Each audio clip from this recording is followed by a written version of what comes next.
আসসালামু আলাইকুম আমার প্রিয় বন্ধুরা, আশা করি তোমরা সবাই ভালো আছো আর আমিও ভালো আছি। আর প্রতিদিনের মতো আজকেও একটি মজাদার রান্না শেয়ার করতে চলে আসলাম।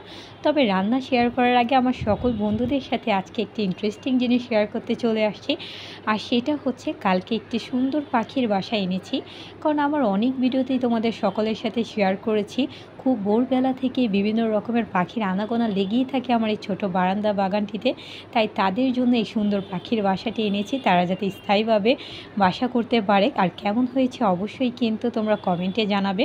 আর প্রতিদিনের মতো আজকেও একটি মজাদার রান্না শেয়ার করতে চলে আসলাম। আজকে শেয়ার করছি আমার মায়ের হাতের মজাদার রেসিপি, গরুর মাংস ভাজা।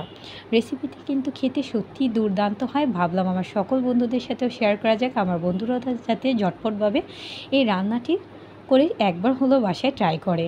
আর মা এখন গরুর মাংস ভাজা রান্না করার জন্য এখানে মাংসগুলো একটু ছেঁচে নিচ্ছে। মাংসগুলো ছেঁচে নিলে এতে পারফেক্টভাবে মশলাগুলো ঢুকে মাখানোর সময়, তাই মা এখানে মাংসগুলো ভালো করে একটু ছেঁচে নিচ্ছে। আর মাংসগুলো অলরেডি হচ্ছে ছেঁচা হয়ে গিয়েছে। আর এখন হচ্ছে মা মাংসগুলো একটি বলে নিয়ে সব রকমের মশলা মেখে নিচ্ছে। আর একে একে এখন মা মশলা দিয়ে দিচ্ছে। এখানে দিয়ে দিচ্ছে হচ্ছে পেঁয়াজ বাটা, আর সাথে দিয়ে দিচ্ছে বেশি করে একটু আদা রসুন বাটা, কারণ গরুর মাংসতে একটু আদা রসুন বাটা না দিলে খেতে ভালো লাগে না। আর এখন হচ্ছে মা এলাচ আর দারচিনি বাটা দিয়ে দিচ্ছে, দিয়ে ভালো করে এখন মেখে নিচ্ছে। আর সাথে দিয়ে দিচ্ছে পরিমাণ মতো লবণ, আর সাথে দিয়ে দিচ্ছে মরিচ আর হলুদের গুঁড়া, কারণ একটু মাংস ভাজাটা স্পাইসি না হলে খেতে ভালো লাগে না। এখন সব মশলা দিয়ে মা ভালো করে মাংসগুলো মেখে নিচ্ছে। আর এখন দিয়ে দিচ্ছে হচ্ছে ফ্রিজে রাখা টক দই, কারণ টক দই না দিলে হচ্ছে গরুর মাংসটা খেতে ভালো লাগে না। তাই মা এখন সব মশলা দিয়ে ভালো করে মাংসগুলো মশলাগুলোর সাথে মেখে নিল। আর এখন মাংসগুলো ভেজে নেওয়ার জন্য মা এখন কড়াইতে বেশি করে সয়াবিন তেল অ্যাড করে দিচ্ছে। আর এখন দিয়ে দিচ্ছে হচ্ছে এলাচ আর দারচিনি। এখন মা আগে থেকে মেখে রাখা মাংসগুলো এখন ছেড়ে দিচ্ছে তেলটাতে। মায়ের হাতে এই রান্নাটি জাস্ট খেতে সত্যিই দুর্দান্ত হয়। একবার খেলে আর সহজেই এর স্বাদ ভোলা যায় না। তাই ভাবলাম আমার সকল বন্ধুদের সাথেও শেয়ার করা যাক, আমার বন্ধুরাও যাতে একবার হলো আমার মায়ের মতো করে এই রেসিপিটি রান্না করে খেতে পারে। আর আমার মায়ের প্রতিটা রেসিপি খুবই ঝটপট আর হচ্ছে খুবই সহজ।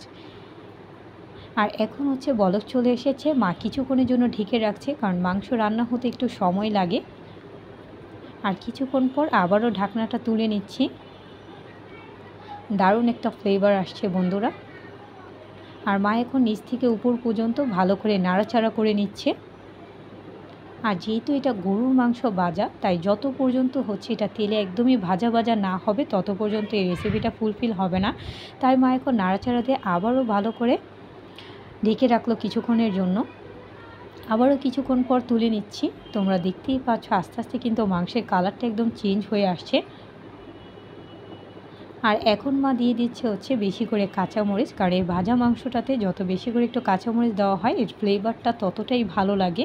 দিয়ে আবারও মা হচ্ছে এখন নাড়াচাড়া করে নিচ্ছে। ভাজা মাংসটা যতটা তেলে ভাজা ভাজা হবে এটা খেতে ততটাই ভালো লাগবে। তাই মা ভালো করে ভেজে, আর রান্নাটা কিন্তু অলরেডি হয়ে গেছে। আশা করি আমার সকল বন্ধুদের কাছে আমার মায়ের হাতের এই মজাদার রেসিপিটি ভালো লেগেছে। তোমরা একবার হলেও বাসায় ট্রাই করবে, আশা করি তোমাদের সকলের কাছে ভালো লাগবে। আর লাইক কমেন্ট শেয়ার করতে ভুলবে না। যারা যারা আমাকে সাপোর্ট করেছে অসংখ্য ধন্যবাদ। যারা আমাকে সাপোর্ট করে ফেলো নিত্য নতুন ভিডিও দেখার জন্য। আল্লাহ হাফিজ।